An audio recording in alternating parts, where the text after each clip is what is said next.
Everybody, welcome to Drive Thru Review 524. Today we're going to take a look at Kraftwagen, and this is the V6 edition. So this game came out last year in 2015 at Essen, and it's now being released about Gen Con time in the United States from Stronghold Games, and it has the V6 expansion, which are some extra tiles that you can add to the base game. The designer is Matthias Kramer. He's done several games that I've enjoyed, one of which is Glenmore. And this game sort of has its roots in that. So if you've played Glenmore, definitely take a look at this one. But before I kind of spoil the review too much, let's jump into how it works. It's definitely not a clone of Glenmore, but it does, you can see kind of the lineage there. So anyway, let's jump into how it actually works, and then I'll tell you what I think about it. Okay, here's everything you can see. I've kind of set the game up here for 3 players. You've got kind of your main board up here, and there's a couple of different places where you'd be taking actions, possibly like test driving your cars and so on, selling your cars down here to a market. And then each player, you can see here, has 3 player boards, and this is kind of their little garage and stuff that they're going to get and work on their different types of cars. Now there's no real money in the game, but the object is to earn the most money. I'll explain that more in detail. You'll notice that each of the players here is going to start with some little worker discs on their board, and they'll be able to acquire more from off the board from the general supply throughout the game. Now the first thing players are going to do is they're going to choose these startup tiles, and depending on the number of players, there'll be a certain amount out here, and going in kind of reverse order, which is actually top to bottom, which I'll explain more in detail. So red first, yellow, and then blue will choose their start tile. So this one, you can see they will get a body of value 1, and then they'll actually upgrade their test car with an engine of 2. So if we take a look here at our garage, we've got a couple of things. We've got sort of 3 spots where we can store either a body or an engine, and then you have the engine that's in your test car that you're going to be driving around this track here. So if red were to choose this one here, or let's say blue is going to choose it, they take a size 1, or level 1 I should say, body. So this is a very early days type of vehicle, and you're going to work way up into this guy here, and this is a Adler Autobahn, or looks like a Volkswagen sort of. And so I would take the beginning of the game, this one here, and this is a really cool aspect of the game. These are all cars I know nothing about, so they're all German cars, so that's really cool. So I'll take this one, and then I'll upgrade this engine here to a 2, and then you take and you actually flip this over, and you can see this gives you a research point in bodies and a research point in engines. So you just kind of set this off to the side of your garage down here, and then you'll build up a stack of these through some cards. So if a player took this one here, they would start with 2 extra workers on to their board here. So let's say the red player did that. We'll take that and we'll put this on his board, and then he would get a level 1 engine in this case. And we take this engine here and we just put this in one of his 3 garages. So you're limited there to the 3 components that you can actually have. And again, he would flip this over, and then he would start with a research point in each of those. And then the game's going to be played in 3 rounds, but let's talk about how a turn actually works. So here you can see the action board here, and turns just keep going around and around till the round trigger ends, which I'll talk about. And it's very much like Glenmore or Red November. There's some other games where it's kind of a time-based track. What do I mean by that? Well, that means whoever's currently in last here is going to jump up and then select an action. So let's say blue jumped up to here. They would take this action, and if we look at this action, this means you can add a new worker onto your player board. This action tile is going to jump up to the front of the list there, and then now yellow is currently in last. So maybe yellow jumps up here, and they really want to grab a research card, and so they grab this. They'll grab one of the research cards from there, which I'll speak about more in a minute, and so they do that. Now red is currently in last, so they're going to get to go next. So if they went ahead and they just jumped up 1 spot like this, they could do this, and then they could grab a new body part and add it to their garage, and then they could go immediately again because they're still in last. So they could sort of trickle it out and daisy chain it up here and grab an engine, and then they could jump up here and so on. So it's going to keep going around like that.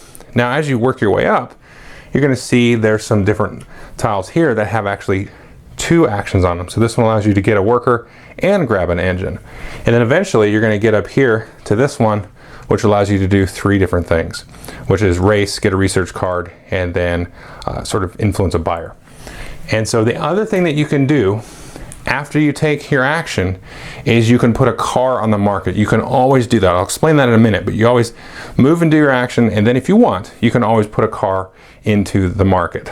So let's talk about the different actions. Now, we already talked about adding a worker to your player board, and that's very important that you get that. So that's the first action. The next action here is the research cards. Now, there's a couple of different types of research cards, but there's always two available. When you take the action, which is associated with research, which is this little wrench here, then you are able to grab one of these cards. Let's say I grab this one. This one will be discarded, and then two more will come up. And so the next player will always have a choice of two. Now, research cards are going to go off to the right here of your player board, and you can see, oh, I've already got a research point in the body and in the engine. So I'm going to take and put this one here, and this allows me to get another point of research in body. But you can see this one has a little space for a worker. That means to sort of activate or trigger this, I need to put a worker here, or else the card doesn't count. Now, this one has the added benefit of being able to grab a body immediately.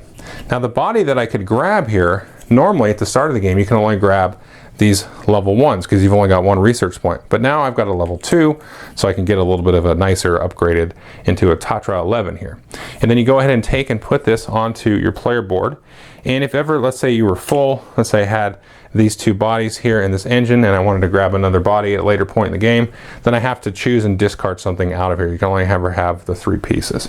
And there's other types of research, like this one here will just give you a research point in each body and engine, and again, you need another token here to do that. And once these tokens are here, they're locked in. You're not going to be able to use them for other things.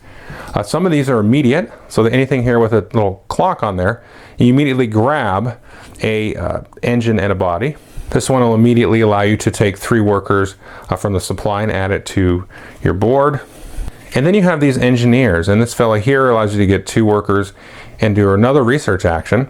So you can see that's an immediate there because it's got the clock. But this August Horse here, he gives you some special tokens. You can see you get him, he'll stay out in front of you over here, but he'll give you a +1 engine and a +2 engine. So you'll take whatever matching tokens there are, so we can see these here, and we'll put those on top of the card there, and then we could use these throughout the game. And so there's a variety of different tokens and little special abilities that these different engineers will give you. And there's also an achievement for getting a certain number of engineers, but I'll talk about achievements in a minute. So that's the research action. Basically, you take a card, and then this is really going to kind of drive your engine, though. You want to get these research points to build better and better cars. Now, sort of on top of that, we have here the action just to take a new body and take a new engine. And you just count whatever research you have. And so once I get up to maybe 6 points in the body, then I can grab this level 6 one, or I can grab a really super duper awesome engine here, and you just put these on the board, like I said. And again, you can also put the engines onto your sort of test car here, and that's going to help it drive faster. Now, speaking of driving, whenever you take a token as an action that has a little checkered flag on it, you're going to move your colored car equal to the number of spaces that equal your engine. So at the start of the game here, you're only going to move 1 space, but as you upgrade it, you can move more. So you'll take and move it, and then once you actually have somebody in front of you, let's say red here, he only had a move of 1, but you don't count the spaces where there's another car. You see he can immediately leap up here just for 1 movement. So at the end of the round, and I'll talk about when the round triggers in a minute, let's say we were like this, and maybe red kind of was a slack wagon back here, and yellow would actually come here and lap and cross this. And every time you cross this finish line, you're going to move your colored token up a little bit. So it's possible, if you really focus on this, to drive this up a little bit and get extra points. So at the end of the round, whoever's furthest ahead is going to get a 7-point marker, and then second and third. And then if you do some extra laps, you'll still get some extra markers. So if yellow, in this case, it would get 7 plus 5. And you've got these white tokens over here, and you just kind of find the value that you need, and then you can take and put them face down because the score is actually hidden. So I'd go here and grab a 7 and a 5 and then put that down. And you do that every single round, so that 3 times per game you'll score the racetrack. Now, the other way that you're going to score your points is to actually sell your cars. The first thing you need to do, though, is you need to have some buyers. So here we've got 4 slots for buyers, but no buyers yet. So when you take the action here, you can see with this little icon there, then you can actually take one of these 4 buyers and move it to the next available slot. So if I wanted to take, for example, this buyer here, I would take this one, I would put it up here at the top. and then I would grab the point token there for that was next to that buyer.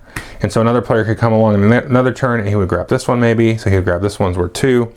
And then maybe I come back and I'm like, you know, I'm gonna grab that one. And so now we've got 2 buyers here, and you can see what their focus is or what they really appreciate about a car. In this case, these guys like the cool looking bodies. These folks here are particularly interested in the best engines. These folks here are interested in the prestige, which I'll talk about.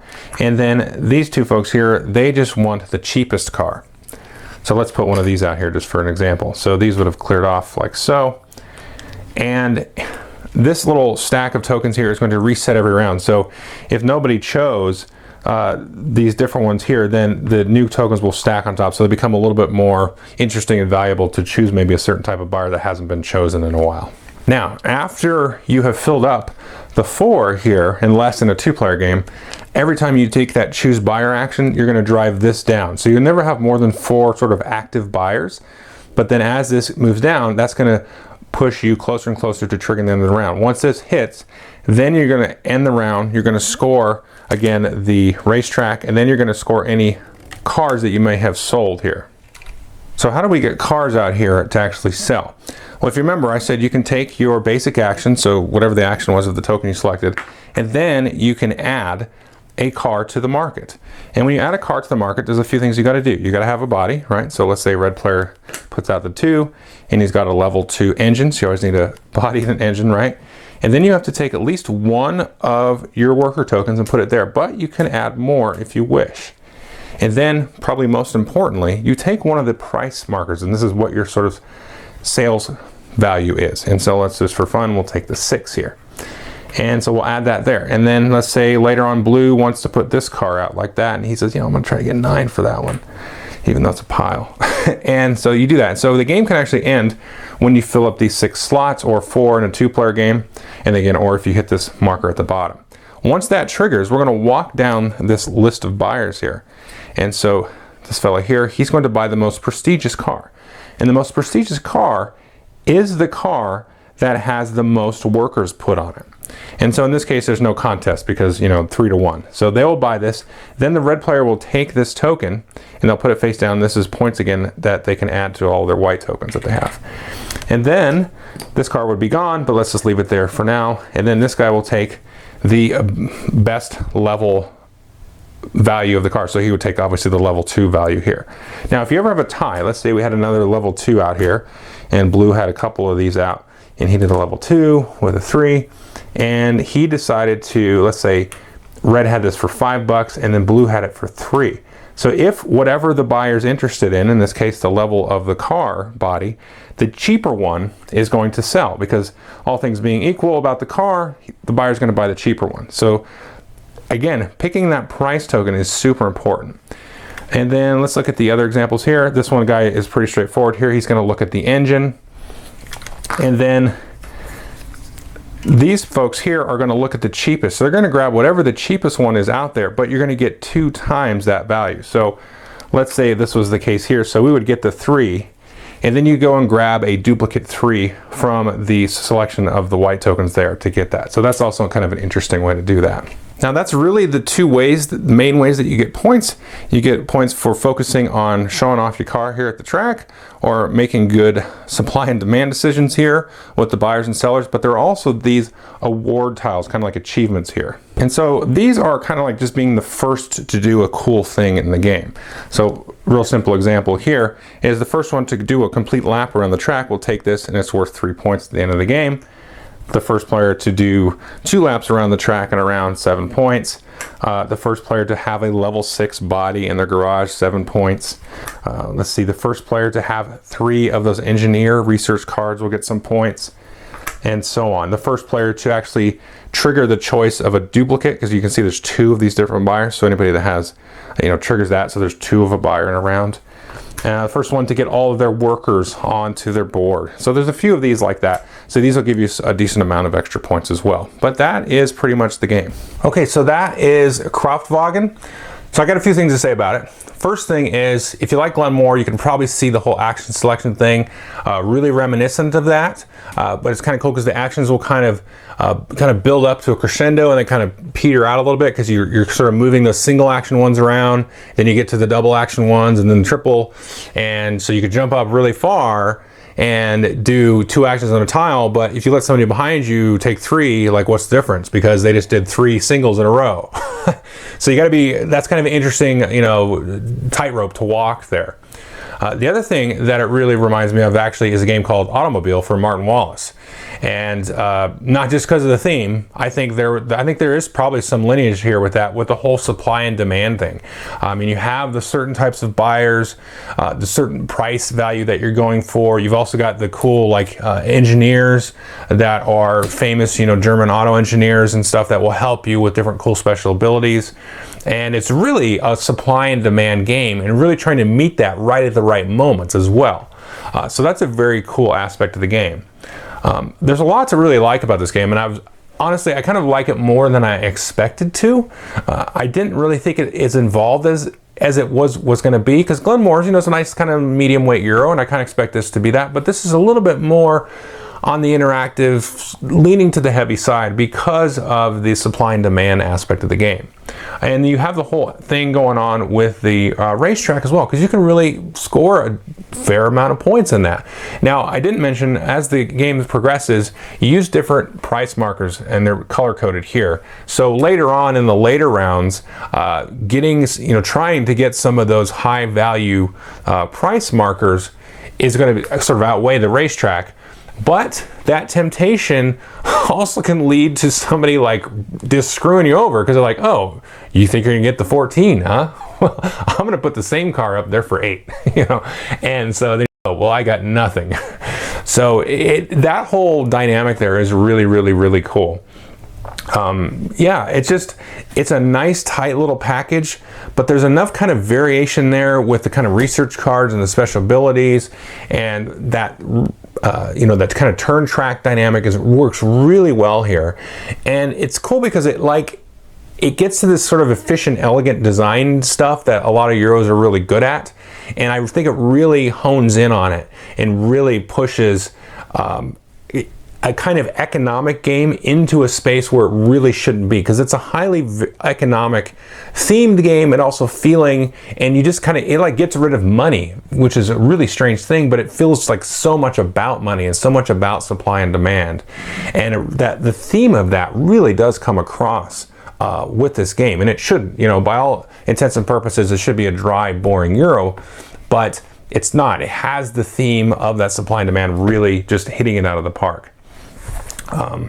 The last thing I kind of want to mention, this is kind of just a personal thing, so I'll kind of apologize about it. The racetrack, I really come back to it. So it really reminds me of Kalis, which is my favorite game of all time. And so I think that is also kind of what's pushing it up for me, because you have kind of your general stuff you're doing. You're getting workers, you're doing research, you're doing this, you're doing that, trying to get into the right spot, get some achievements. Then you have this kind of weird track. It's kind of like the favorite track up in the upper corner. And you're like, oh yeah, I don't want to forget about that, because I can really abuse that. And, and it's so thematically intertwined with the game, because you want to show off your car. It's like you're going and advertising your car. And it really reminds me also of in Vinos or Kanban, which is another automobile game, where you go to the board meeting, or you go to the wine fair, or in case you go to the king's favorite tracks, you go to joust or do something fun, for the king, and you get a little bit of that kind of weird popularity thing. It has nothing to do with your business. It's just a purely marketing PR stunt. And I really like that little nook in there with this game. I think it's a really cool thing, and the rulebook actually explains a little bit of the history of that, why it's in there, so it does make kind of historical sense, but it really works from a gameplay perspective. So the one sort of criticism I have is, it also reminds me of Kalis, as I don't like it with 2 players, really. It's a little bit of a zero-sum type of thing, and the turn order track, the action track, it gets a little bit it's too tight. And I actually have the same problem with Kalis. It's just too tight and zero-sum. It just strangles you, and it just removes a lot of the fun from the game. Now, I say that, because actually a lot of people disagree with me that Kalis is not fun 2 players. So I think a lot of people would really like this 2 players. So again, this is kind of in the personal side of it. Kind of take that with a grain of salt that I don't like with 2 players. I don't know why people would like it with 2 players, but I kind of expect there would be a lot of people that would like it with 2 players. I think you need to play with 3 or 4 though. It's going to be excellent. There's going to be that extra layer of table dynamics with the extra people, and the action track. It feels like it kind of comes to its full life once you have at least 3 players. So that's kind of it. So thanks, definitely take a look at this. It's going to be at Gen Con, one of the few Euros at Gen Con, so this is a really excellent one. So thanks.